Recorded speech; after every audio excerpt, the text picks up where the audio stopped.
Can-Am racing. When at the peak, it had cars that were as fast or faster than F1 cars of the time, and the technology was cutting edge. We can thank this racing series for effective turbocharging, ground effects, and the use of titanium. The drivers included just about every important driver out there, with names that you might recognize, such as Mario Andretti, who was successful in any car he sat in, Dan Gurney, who I know because he won the 1967 24 Hours of Le Mans, and Bruce McLaren, who is an extremely successful race car builder and driver. In this video, I will be covering when the series started and how it ended.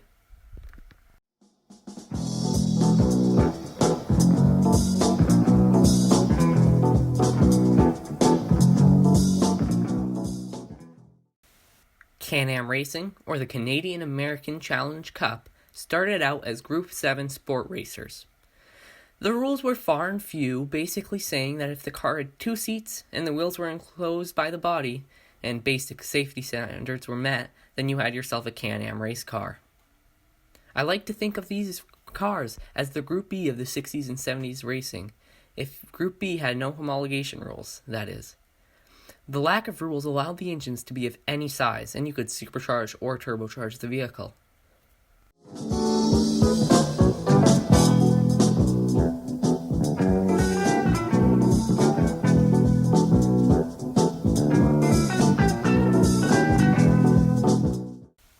Like NASCAR before restrictor plates, the racing was not close, but that wasn't the reason people showed up. The reason people watched was the absolute spectacles of speed the cars were. At first, in 1966, Can-Am was dominated by Lola, specifically the Lola T70 driven by John Surtees. The T70 was powered by a Chevy V8 primarily, as of most Can-Am cars. A Ford power car actually only ever won once. This success would not last very long though, as in 1967 McLaren debuted the M6. This era was known as the Bruce and Denny show, with McLaren making cars like the M8 series and M20C, and they had success until 1971. McLaren was so dominant that they had a 1-2-3 finish at Michigan International Speedway in 1969. Sadly, 9 months after that, Bruce McLaren would suffer a deadly high-speed crash. After Porsche caught up, McLaren would withdraw to focus on F1, which they still compete in. In 1972, we got the Porsche 917 10K, which made 900 horsepower from a turbocharged flat 12.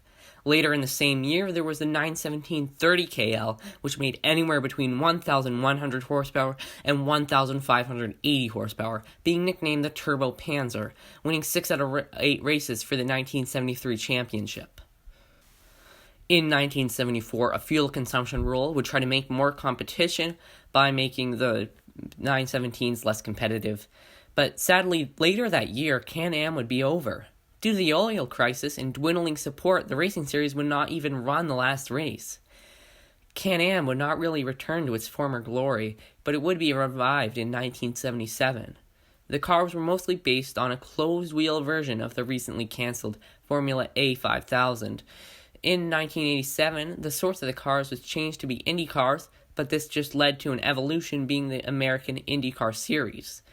The name was attempted to be revived multiple times, but we never truly got Can-Am back.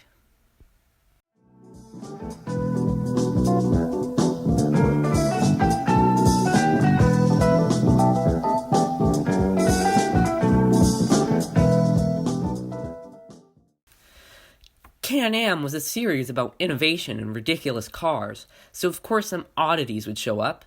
To start off, there was a Chaparral 2J sucker car.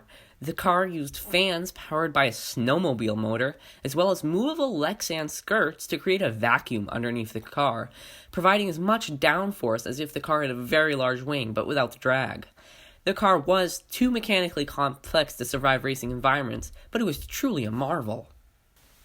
Another strange car to come out of Can-Am was the quad-engined Max It Special.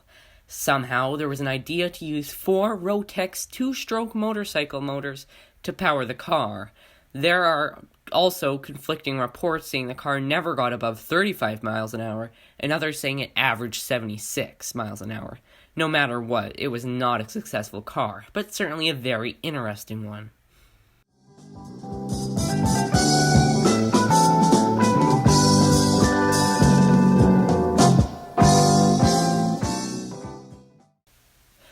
Overall, I think Can-Am was a great race series with many wonderful cars.